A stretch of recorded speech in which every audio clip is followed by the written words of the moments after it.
Hello and welcome. We are so excited to have you joining us today on Creating Disciples with me, Austin Roberts. We're going to be talking today about someone with whom you are probably very familiar with, and that is the prophet Elijah. Elijah says some things and does some things that are important for us today. Even though this happened many thousands of years ago, the stories in Elijah's life are certainly still relevant to our context here and now. So once again, thank you for joining us on Creating Disciples, and we hope the Lord brings you a word today that you need to hear. I don't know about you, but every once in a while, I have to try and tell the difference between something that is real and something that is fake. And I'm sure the same is probably true of you. Every once in a while, we're confronted with a situation where there's one thing that's real and one thing that's not, and sometimes it's not always so easy to tell which is which. I think of perhaps going to the grocery store. You go to buy your groceries for the week, and you put everything in the cart, and you make your way to the cash register, and for some reason, that day, you only have like a $50 or a $100 bill. It doesn't happen very often. In fact, it almost never happens. But every once in a while, that's what you have. And so everything gets rung up and everything gets put in bags. And you turn to face the cashier and you hand the cashier that bill. And they don't just take it and put it in the cash register and give you your change. Especially with bills that big, they'll do a few things. They'll take it, they'll kind of hold it up against the light. They'll look for a certain watermark. Maybe they'll take this pen, it looks kind of like a Sharpie, and they'll mark it to see if it changes color.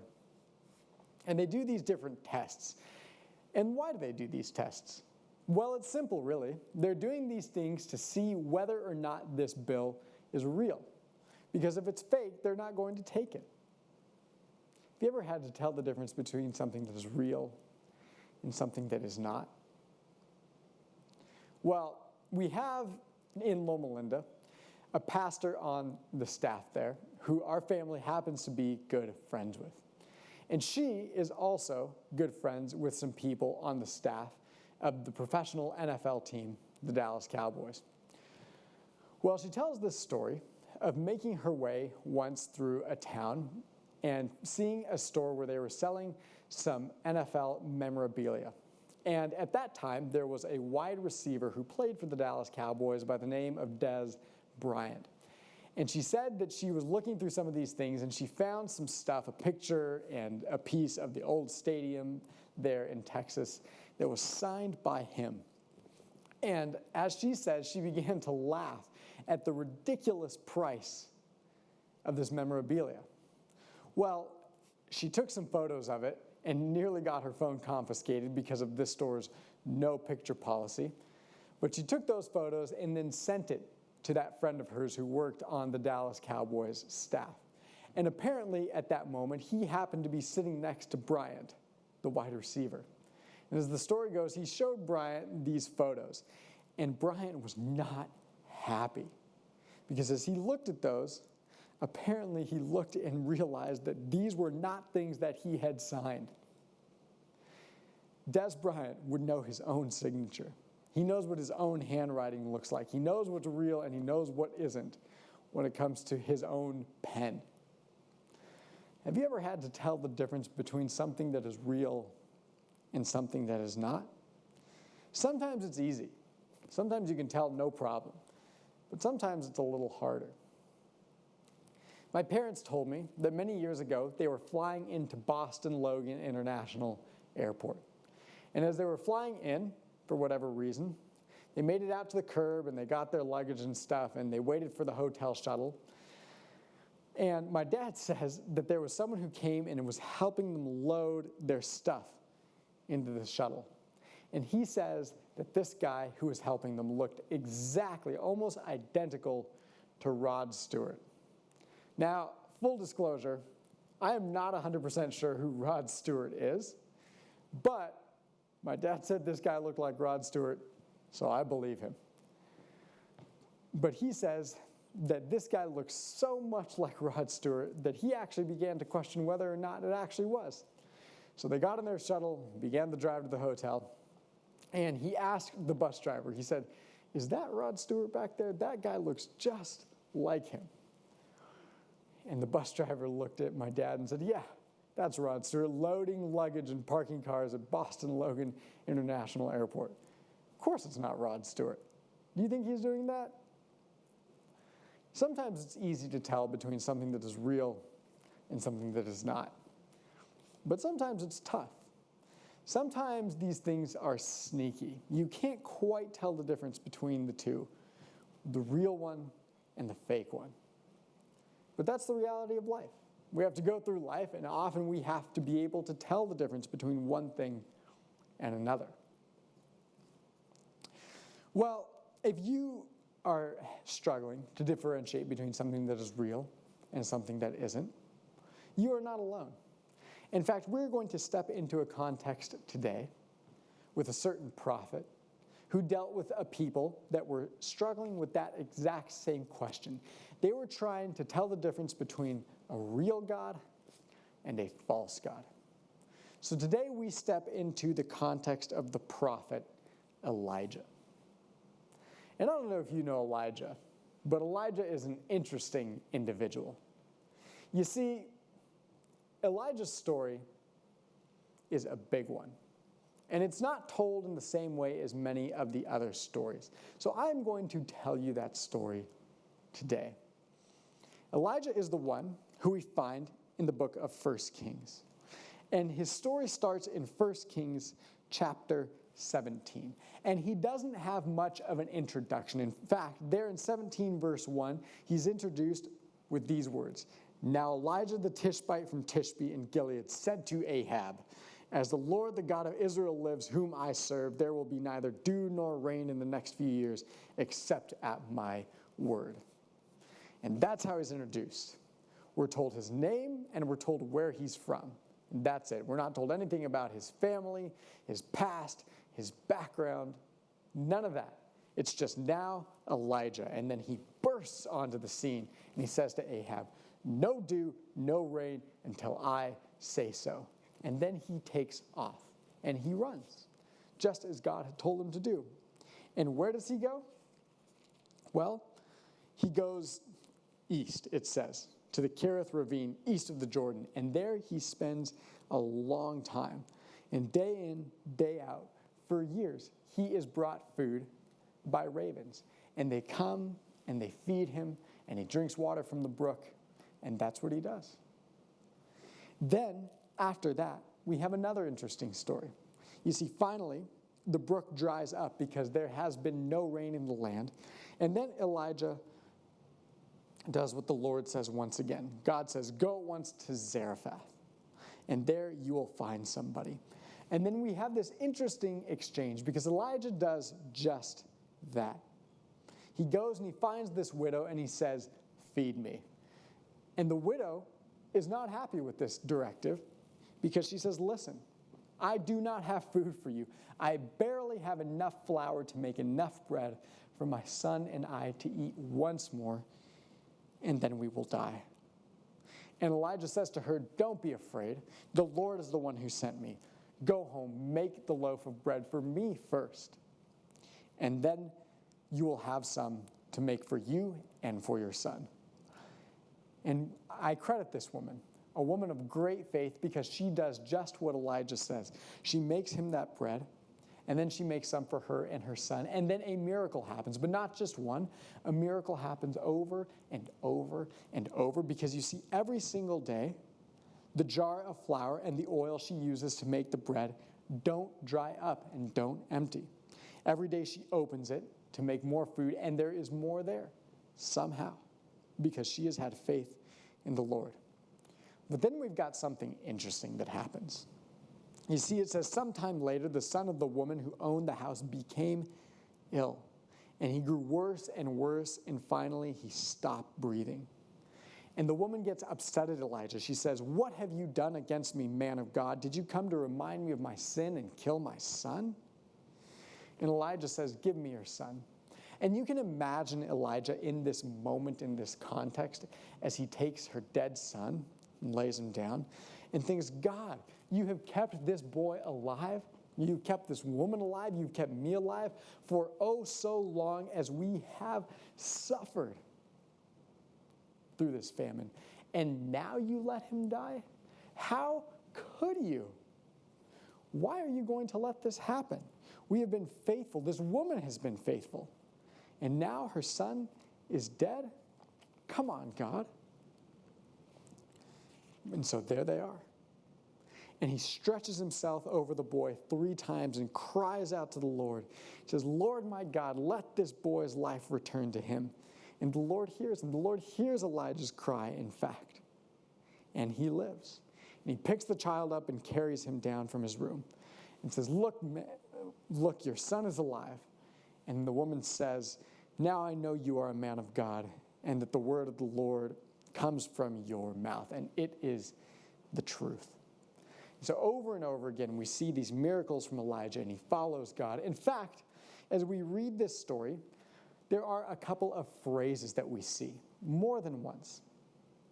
And they are central to the story of Elijah and the way he functions. And those phrases are these.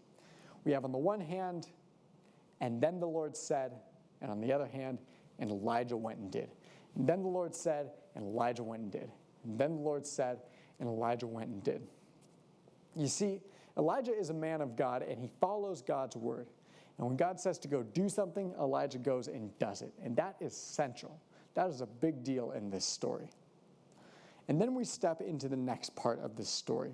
You see, after all that, the Lord comes to Elijah in the 3rd year of this famine, and he says, go and present yourself to Ahab. So Elijah does just that, and he starts making his way over there toward Ahab. Now, Ahab had a man who was in charge of his palace by the name of Obadiah. And Obadiah was faithful to the Lord despite the place in which he was. And Elijah runs into Obadiah as he is making his way back to Ahab. And they run into each other, and Obadiah is overcome, and he kneels in front of Elijah and says, oh, my Lord, it's been so long since I've seen you. And Elijah looks at him, and he says, okay, Obadiah, go tell Ahab to meet me on Mount Carmel. It's time. And Obadiah looks at him and says, are you kidding me? You've been gone for 3 years, and you think I'm going to go tell Ahab you're back? He has gone around to the surrounding nations and made their rulers swear you are not there. He is out, and he is out for blood when he finds you. And once I go tell him you're here, and then if you don't show up, he's going to kill me. And Elijah says, listen, he is not going to kill you because I am going to be there where I said I'm going to be. And Obadiah says, all right, if you say so. But my life is on the line here, so you better show up. And that's what Obadiah goes and does. Goes and tells Ahab. Now this is the story into which we step today. And I know that's a lot of background, and there's a lot of text to cover in the story of Elijah. But it's an important story. So let's read together this text. We're going to read starting at 1 Kings chapter 18, verse 16. And we're going to read all the way through verse 39. And it's a fairly large block of text, so stick with me here as we read it together. So, the author of 1 Kings writes this. So Obadiah went to meet Ahab and told him, and Ahab went to meet Elijah. When he saw Elijah, he said to him, is that you, you troubler of Israel? I have not made trouble for Israel, Elijah replied, but you and your father's family have. You have abandoned the Lord's commands and have followed the Baals. Now summon the people from all over Israel to meet me on Mount Carmel and bring the 450 prophets of Baal and the 400 prophets of Asherah who eat at Jezebel's table. So Ahab sent word throughout all Israel and assembled the prophets on Mount Carmel. Elijah went before the people and said, how long will you waver between 2 opinions? If the Lord is God, follow him, but if Baal is God, follow him. What's real and what's fake? Elijah is saying. But the people said nothing. Then Elijah said to them, I am the only one of the Lord's prophets left, but Baal has 450 prophets. Get 2 bulls for us. Let Baal's prophets choose one for themselves, and let them cut it into pieces and put it on the wood, but not set fire to it. I will prepare the other bull and put it on the wood, but not set fire to it. Then you call on the name of your God, and I will call on the name of the Lord, the God who answers by fire. He is God. Then all the people said, what you say is good. Elijah said to the prophets of Baal, choose one of the bulls and prepare it first, since there are so many of you. Call on the name of your God, but do not light the fire. So they took the bull given them and prepared it. Then they called on the name of Baal from morning till noon. Baal, answer us, they shouted. But there was no response. No one answered, and they danced around the altar they had made. At noon, Elijah began to taunt them. Shout louder, he said. Surely he is a god. Perhaps he is deep in thought or busy or traveling. Maybe he is sleeping and must be awakened. So they shouted louder and slashed themselves with swords and spears, as was their custom, until their blood flowed. Midday passed, and they continued their frantic prophesying until the time for the evening sacrifice. But there was no response. No one answered. No one paid attention. Then Elijah said to all the people, come here to me. They came to him, and he repaired the altar of the Lord, which had been torn down. Elijah took 12 stones, one for each of the tribes descended from Jacob, to whom the word of the Lord had come, saying, your name shall be Israel. With the stones he built an altar in the name of the Lord, and he dug a trench around it large enough to hold 2 seahs of seed. He arranged the wood, cut the bull into pieces, and laid it on the wood. Then he said to them, fill 4 large jars with water and pour it on the offering and on the wood. Do it again, he said, and they did it again. Do it a 3rd time, he ordered, and they did it a 3rd time. The water ran down around the altar and even filled the trench. At the time of sacrifice, the prophet Elijah stepped forward and prayed, Lord, the God of Abraham, Isaac, and Israel, let it be known today that you are the God in Israel, and that I am your servant and have done all these things at your command. Answer me, Lord. Answer me so these people will know that you, Lord, are God, and that you are turning their hearts back again. Then the fire of the Lord fell and burned up the sacrifice, the wood, the stones, and the soil, and also licked up the water in the trench. When the people saw this, they fell prostrate and cried, the Lord, he is God. The Lord, he is God. So Elijah goes to King Ahab, and he says, listen, it is time. The people have struggled long enough to figure out who is real, so we're going to have a divine duel for a divided people, so meet me on the mountaintop, because it's time to decide for once and for all who is God. And so that's what happens. They meet on the mountaintop, Elijah, the prophet of the Lord, and then the prophets of Baal and Asherah, all 850 of them. And then they have this showdown. On the one hand, we've got the prophets of Baal and Asherah, and Elijah allows them to go first. And he even gives them and gives Baal an advantage by the way he decides to go about this. You see, he chooses fire. And he says, listen, we're going to go with fire. We're going to decide between what's real and what's fake. And he chooses fire for 3 reasons. 1, fire is a very clear signal of God's presence, whether it is the God of Israel or a false god. For a God to send down fire would have been a big deal. It would have shown that God's presence. Secondly, fire is Baal's area of expertise. He is the god of lightning and thunder and of fire. In fact, if you see a picture of a statue of Baal, or if you go to a museum and see a statue of Baal, you'll often see him there clutching lightning bolts in his hand. That's Baal. And then thirdly, fire would have been a signal of the acceptance of this sacrifice. And so that's what Elijah does. He says, fire. That's how we're going to know. And then we're going to discern which God is real and which God is fake. And so that's what happens.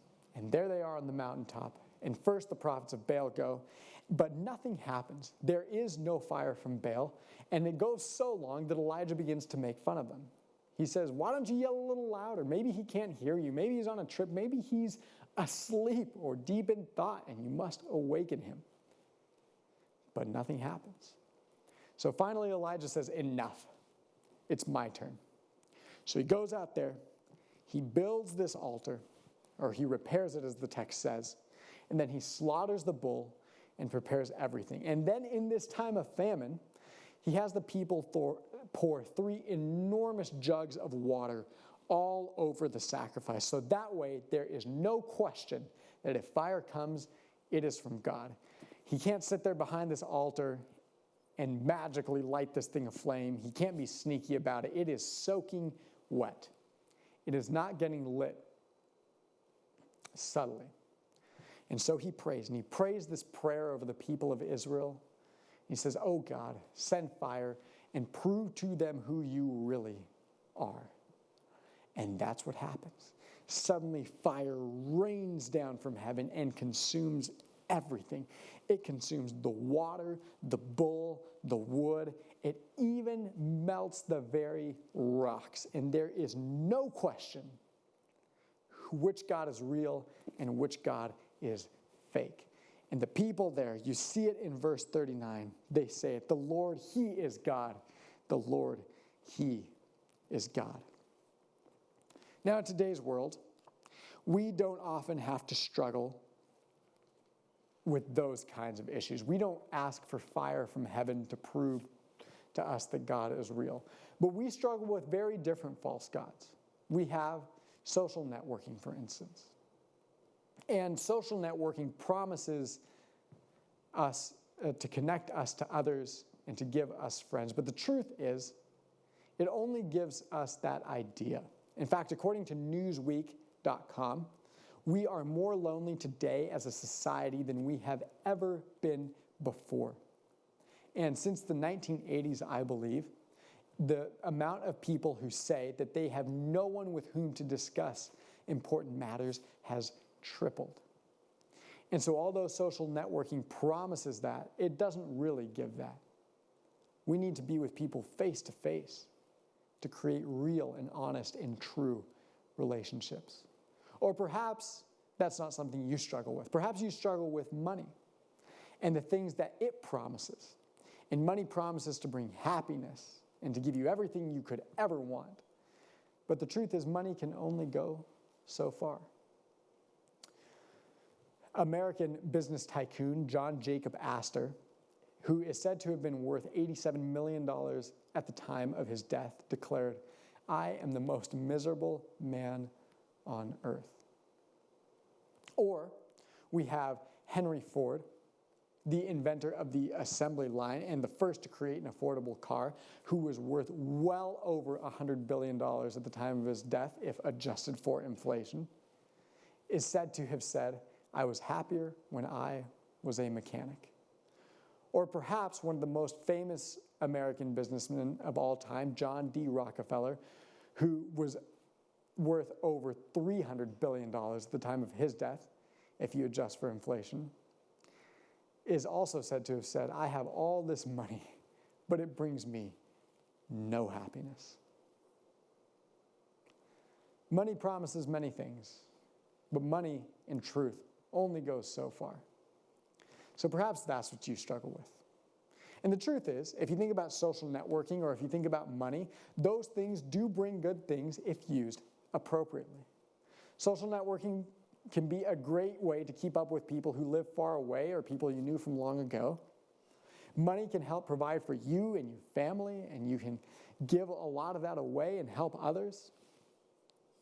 Money in and of itself and social networking in and of itself are not bad things if used well and if used the way they are intended to be used.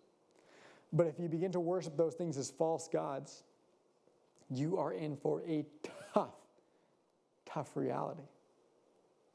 And if you cannot discern between what is real and what is false, it is going to be a rough road ahead for you. And so that's where we are with Elijah. He has brought down fire from the heavens, and the people are excited. The truth is, however, I want you to understand that God won't answer every single prayer that you have, because that's not who God is. But he answered Elijah's prayer there and proved to these people who he really was. He said, listen, I am God. And I am going to prove to you today, he says, for once and for all, who I am. And the people sit there and they say, the Lord, he is God. The Lord, he is God. So maybe you struggle today with that reality. It's hard to tell which God is real and which God isn't. You struggle with that reality because what is inauthentic can sometimes look oh so close to what is authentic. But as Elijah has proved here, there is a way. There is a way to tell the difference, and that is simply this. You must be in relationship with God, and you must have the lines of communication that are there open. And you must pray, and you must be a person who reads this word, who stays in communion with God, who is faithful.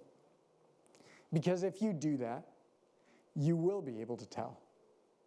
You will be able to see which God is real and which God is false. And then God will bring fire down in your life in some way or another. It may not be exactly when you want it or how you want it or where you want it. But God knows best. And he is ready to bring fire into your life when you recognize that he is the real God and not all these other false gods that at times dominate our lives. So today, as you go about your own day, be in that relationship. Have that ability to recognize which God is real and which God is false. He is there, he is ready, and he is waiting for you. So once again, let's be people who realize the difference between what is real and what is not. May God bless you today. May he be with you. Thank you for joining us on Creating Disciples. And may he guide you as you worship him and understand that reality and that difference between the real God and the false God. Amen.